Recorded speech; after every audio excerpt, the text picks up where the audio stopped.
Good morning. My name is Reverend Kylie Renner, and on behalf of the entire One Spiritual Center community, I want to welcome you here today. Thank you for bringing your love into this space on this holiday weekend. Anyone else feel like they're just now taking a breath after the busyness of the last few weeks? So I first want to acknowledge that John Bartlett is in fact healthy, and the reason he is not here is he ditched us for another gig, not because he is not well. So we're really grateful for Rick Compton for sitting in today and joining us again. You're part of the family. Yes. Yeah, and for bringing your mom too. It's great. The famous Susan Compton. It's been a long time, so it's blessings to have you here with us. After all the busyness, there's this pause, and I've been thinking a lot about that, about this time of year and about where we are in life. And so I have more to tell you about my thoughts in a bit, but we're going to start with some prayer. So if you are comfortable closing your eyes, I invite you to join me as we just breathe into this day.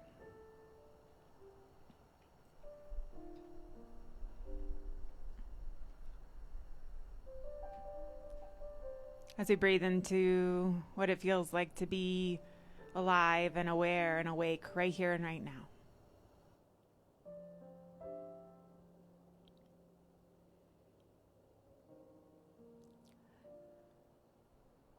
Recognizing the gifts of this moment,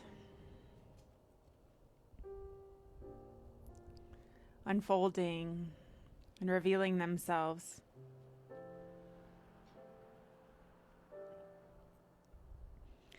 I recognize the power and the presence moving in us today, revealing whatever it is that we need to be aware of, whatever it is that needs our reflection and our insight. And I just know that this happens with an ease and a beauty and a grace, just like the gentle wind that is moving through here right now.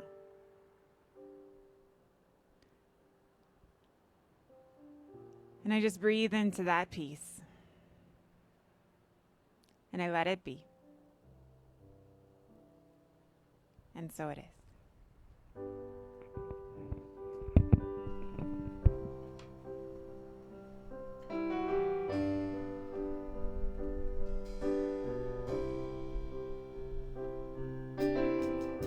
Imagine there's no heaven.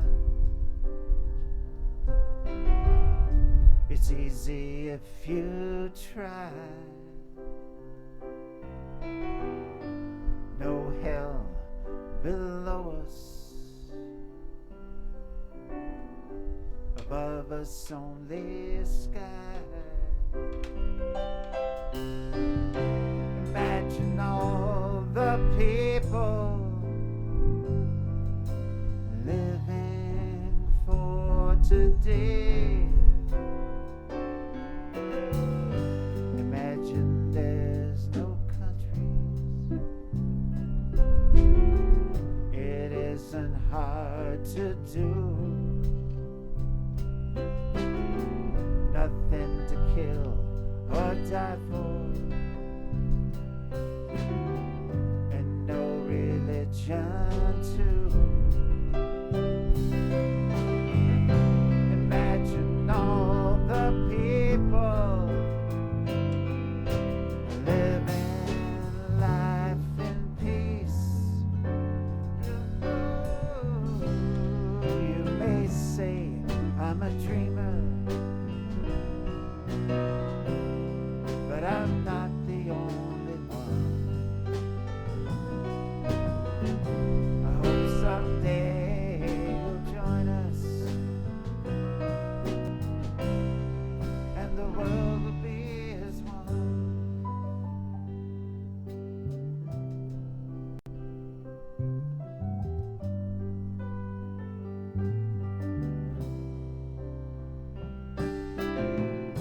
Imagine no possessions. I wonder if you can.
Christmas tradition around here, so thank you, Sid.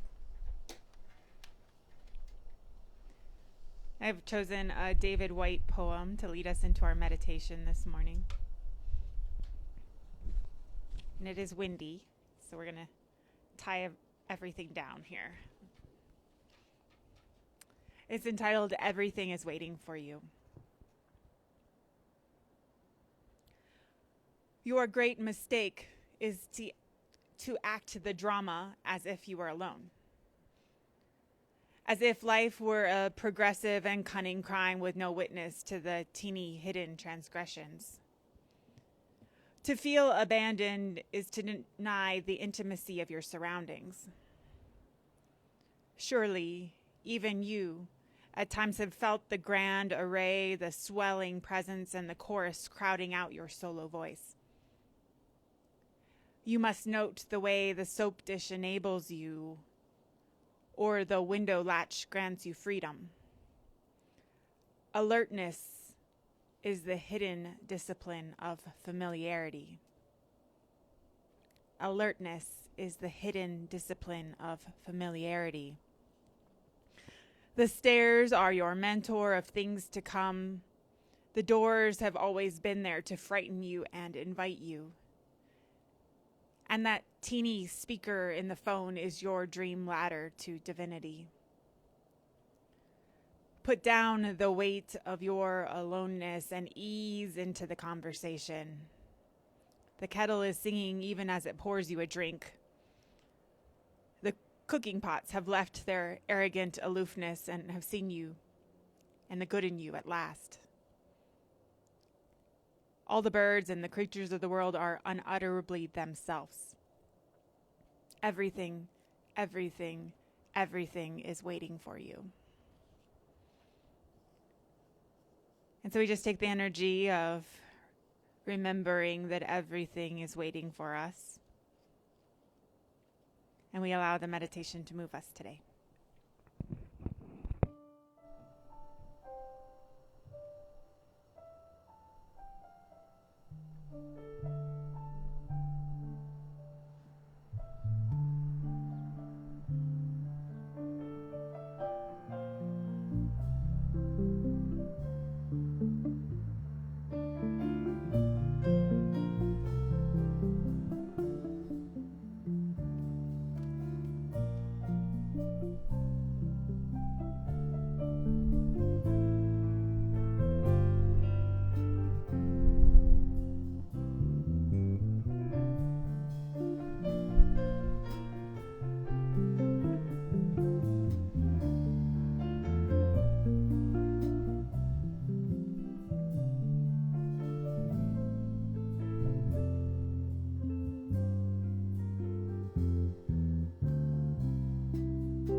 tune by John Lewis.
Thank you, guys. That was great.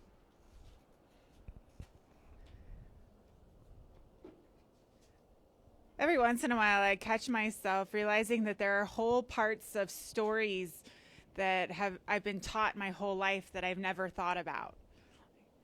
And so this week, I caught myself thinking about what happens after Jesus of Nazareth is born. Like, what happens now? It's the day after he was born. What now? And I was thinking about how tired Mary must have been. that she was in recovery from giving birth, and she had just been visited by a really, really annoying little boy with a drummer. Sorry, with a drum. It was funnier in my head. And she had all these visitors, and there was all this hubbub around the birth, but then what happens after that? Right? What happens after everyone's left and the dust starts to settle, and now the work begins? And so there's this beautiful piece by Howard Thurman that talks about not the celebration of Christmas, but the work of Christmas. And this is what he says.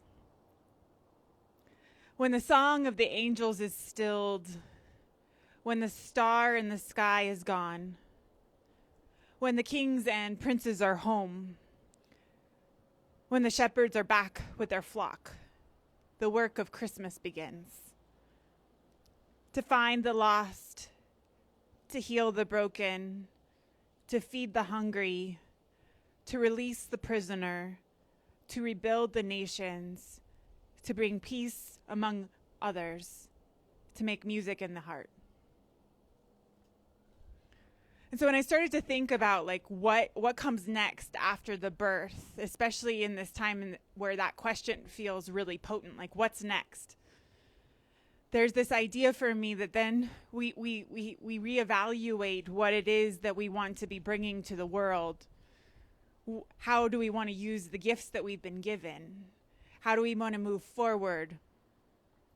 And I don't know if I'm the only one feeling this, but I was feeling towards some point in the last year that somehow, plans were going to be able to start to be made, and we were going to start to kind of be able to plan a little bit more about what's next. And all of a sudden, it's like 52 card pickup, right? Someone threw every single card in the air all at once again.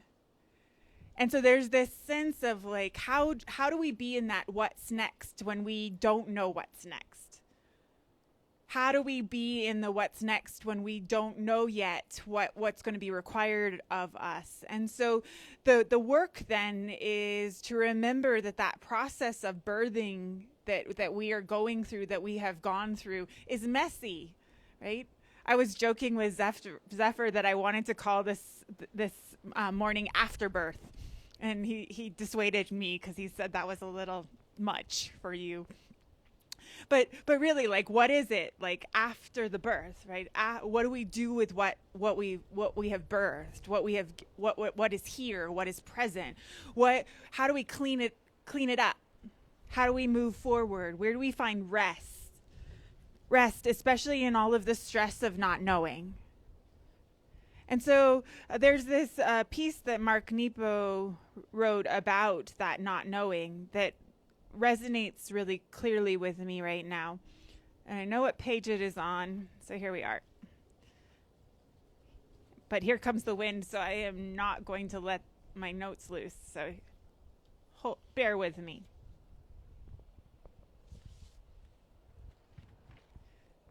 So this is entitled The Practice of Not Knowing, from the book 7,000 Ways to Listen.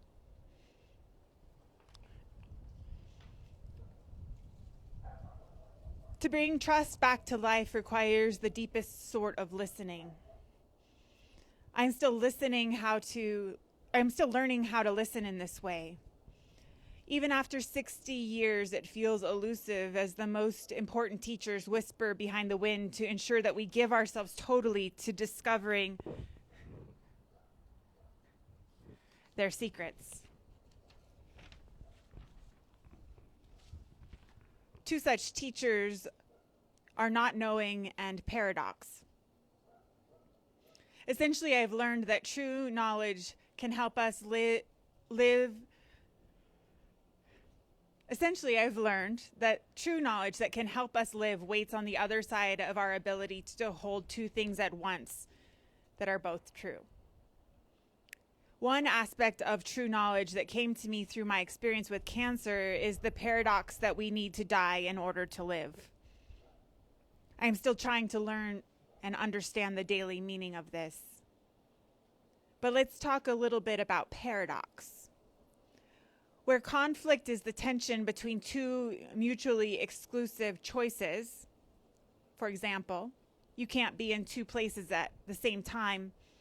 Paradox is the tension between seeming opposites, which we need to endure until we can fall beneath the illusion of their separateness, into the living truth of how they inform each other.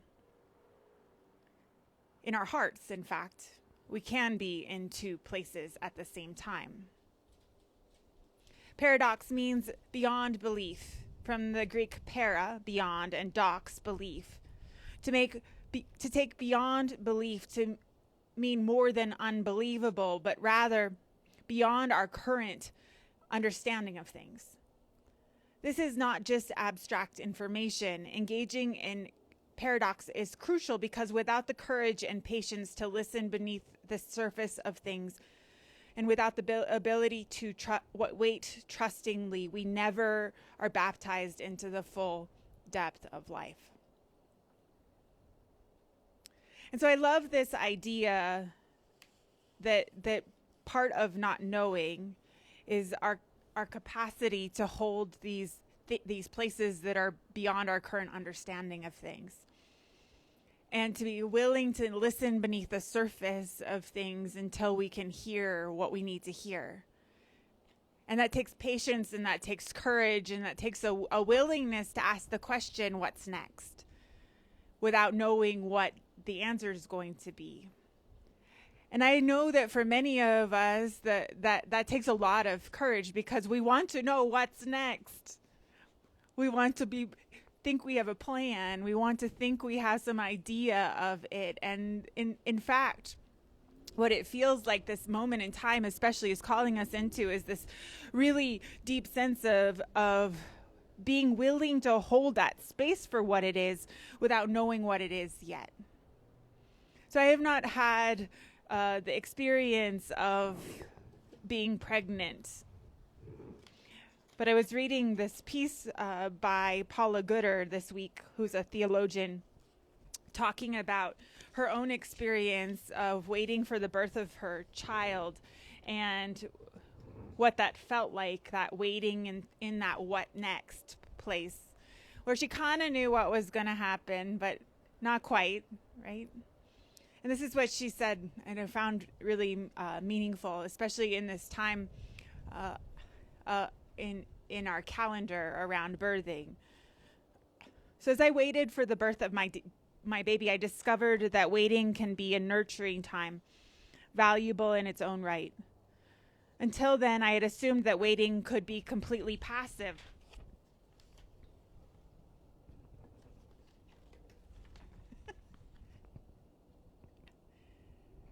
That it involves sitting around, drumming my fingers, completely powerless to do anything until the moment of waiting passed and I could be active again.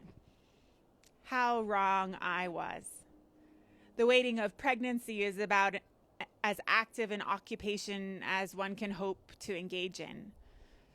Pregnant waiting is a profoundly creative act involving a slow growth to new life. This kind of waiting may appear passive externally, but internally consists of never-ending action. And so as we think about what's next and this sense of not knowing, I love this idea that we are in this time of pregnant waiting.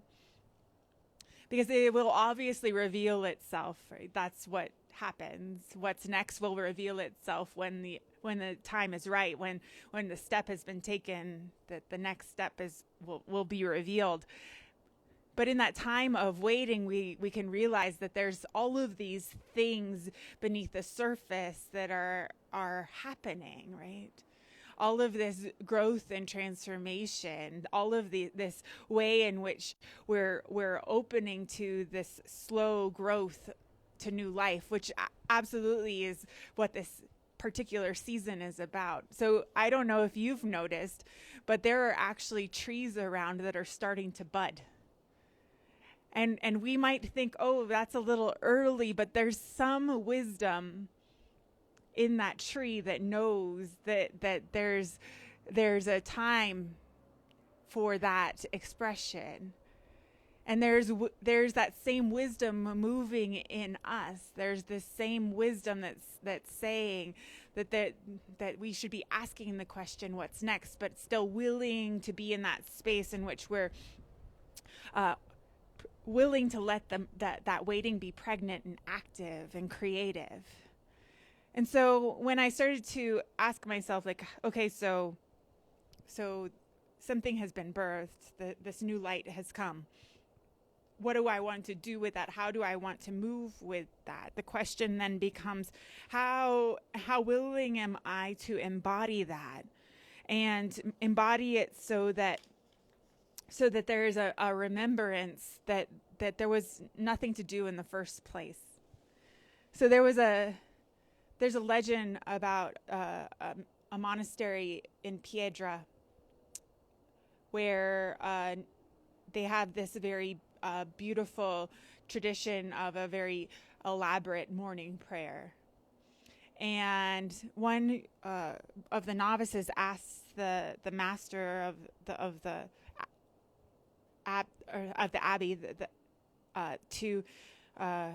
question: do these morning prayers that we do make us closer to God? And the abbot answered, I will answer you with another question. Will all those prayers you pray make the sun rise tomorrow? And the novice said, well, of course not. The sun rises because it obeys universal laws. And the abbot says, so that is the answer to your question. God is near to us regardless of the prayers we say. And so the novice rebelled then and saying, well, you want to say that our prayers are useless? And the abbot responded, no. If you don't get up early, you will never be able to see the sunrise. And if you don't pray, even though God is always near, you will never be able to notice its presence. And this legend for me reminded me of that space in which those things that we do in that waiting time, the prayers that we pray, even though we know the sun's going to rise, again, that we pray these prayers for what we know is possible, so that we remember that presence in us and around us and through us, no matter what's going on. And I realize that there's so much uncertainty right now that really, on some level, that's all we can fall back on is this remembrance of our wholeness, of our connection, of the knowingness that there is a spirit in everything, and that it is always near, and that we do whatever it is that we need to do during this waiting time to make sure that we remember that connection, and that we remind one another, and that we keep on bringing that no matter what's showing up. And I just know that on some level we know how to walk uncertainty, that is what we've been walking our entire lives, even though we didn't realize it. We had plans, we had ideas, we had directions and intentions and whatever else we had. And Spirit had something else. And that's what we ended up experiencing. And so there's a way in which we've already become accustomed to this. And that idea then to remember that everything is waiting for us in this what's next, that it's not bound by anything that came before. It is beyond our conception in that idea of paradox, our conception of mental conception of everything that's been before.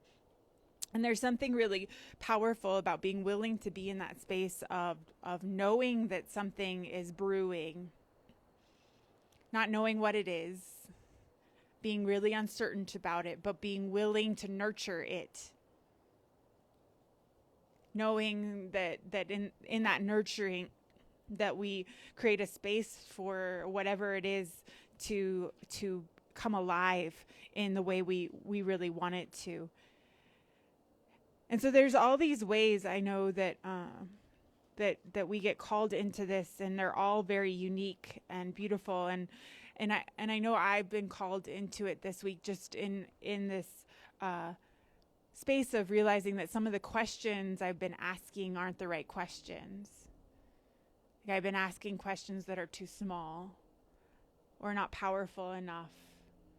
And there's a way in which I get drawn back to this amazing work over and over again. It's a work, you know what? I forget his name. I believe it's George, but don't quote me on that. If you would like to know, I skipped that part of this because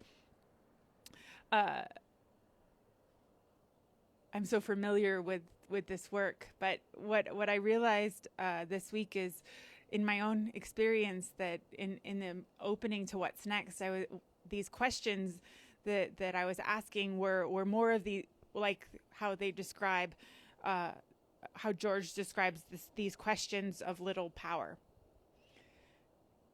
The existing conversation is organized around a traditional set of questions that have little power to create an alternative future. They're the questions the world is constantly asking, and it is understandable that we ask them, but they carry no power. And in asking each of these questions is an obstacle to addressing what has given rise to the question in the first place. And so when I found myself asking those questions that are of little power, I was reminded this morning, after hearing the passing of Desmond Tutu, about his one of his most famous sayings, right? That I carry with me, which is that at some point, when we see people drowning in the river, instead of just saving them from drowning in the river, we need to go upstream and figure out why they got in the river in the first place. And for me, that's that same movement from moving from the question that is not working anymore, which I know a lot of us keep asking, right? Like, how the hell do we get out of where we are? You know, individually, as a society, as a world right now, like those small questions, and moving to that bigger question requires something different. It requires going upstream to figure out the source and to figure out the wisdom that can really guide us. And so when we move to the questions that have more power in moving to what's next, we move from all of the questions that we have been asking into the questions that are powerful enough to create an alternative future. And I know that that's what feels like that pregnant waiting in me right now, that pregnant waiting of like, I don't see it quite yet, but I know it's there. And I'm willing to stay in that space long enough for it to emerge as the questions become questions that guide us. So one of the ways that George talks about the powerful questions is that powerful questions always express the reality that change, like life, is difficult and unpredictable. They open up the conversation in contrast to questions that are, in a sense, answers in disguise. Answers in disguise narrow and control the dialogue and thereby the future. And so when we open to these powerful questions that are ambiguous and personal and evoke anxiety because they invoke us into the unknown, there's this way in which we open to what's really possible. And I'm just going to invite you into that with me right now, because what I find is that in all of the ways that my questions that are actually answers, my small questions that were about control or thinking I knew what was going to happen next, those were actually creating more anxiety than the ones that were more powerful. And there's a way in which when we move into those more powerful questions, we see that there's something else that's possible that is beyond what we could see. And so I'm going to ask the band to come on up, because we're going to anchor in prayer this morning. And as we prepare the way for that, I'm just going to ask you to think about maybe some place where you've been asking too small of a question, or where you've forgotten your connection. And we're going to see if opening to listening beyond what we thought we knew for what's next opens us to what is possible. So please join me as we sing into our prayer. Our prayer of love lifts us high. It heals us, sustains us, and sets us free. Our prayer of love lifts us high. It heals us, sustains us, and sets us free. Our prayer of love lifts us high. It heals us, sustains us, sets us. So our prayer of love today is a prayer of remembering the power, the presence, the love, the wisdom that is within us and all around us. It is about remembering that right in the moment, every single thing is waiting for us. And that we have absolutely everything we need to bring forward whatever it is that needs to be brought forward. And so we allow ourselves to be conduits for what's next. We allow ourselves to ask the deeper questions, the questions with power, the questions that lead us into a new future, as we allow ourselves to no longer be bound by our understanding and our ideas about what we had planned for what's next. And as we allow ourselves to be clear and available, I just know that whatever it is that we need rises to the surface in exactly the right moment, revealing itself exactly when it needs to, so that we may take the next right step. And so that we may nurture at every moment whatever it is that, whatever new life is seeking to find its way. And so I'm just grateful for this moment that we have been given to ask the deeper questions and prepare the way for what is next, so that we may be clear and available.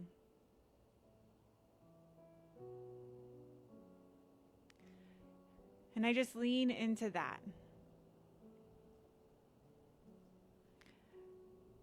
And I let it be. And so it is.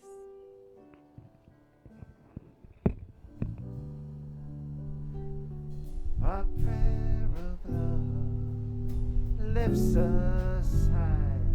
It heals us, sustains us, and sets us free.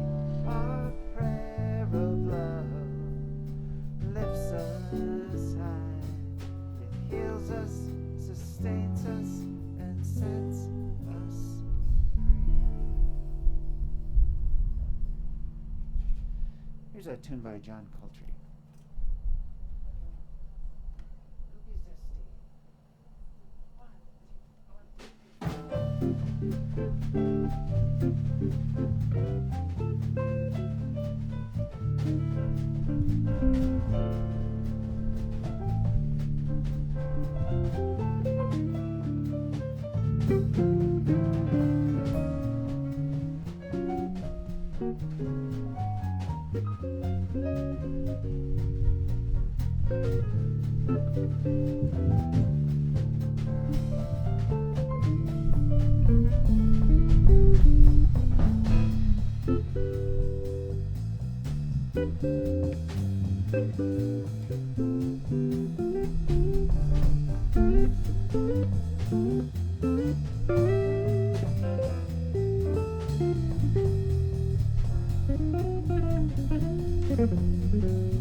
Thank you. Thank you.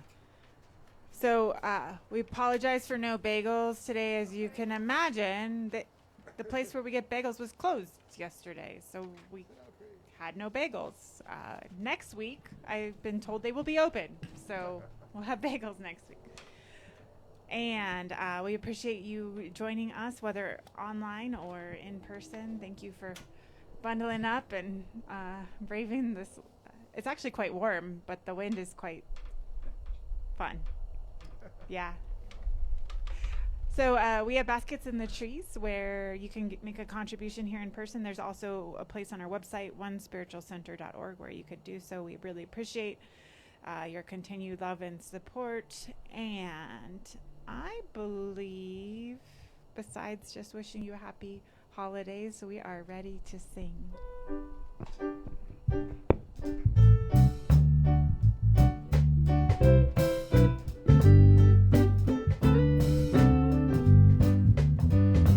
One love, one heart. Let's get together and feel alright. One love, one heart. Let's give thanks to the Lord and we can feel alright. People get ready, there's a train a-coming. You don't need no baggage, you just get on board. All you need is faith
have one last blessing to sing to one another.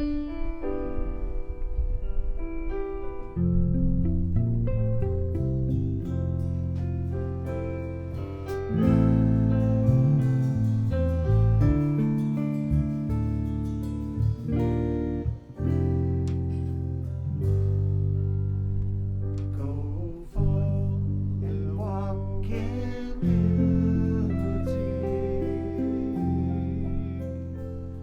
and know that we are one.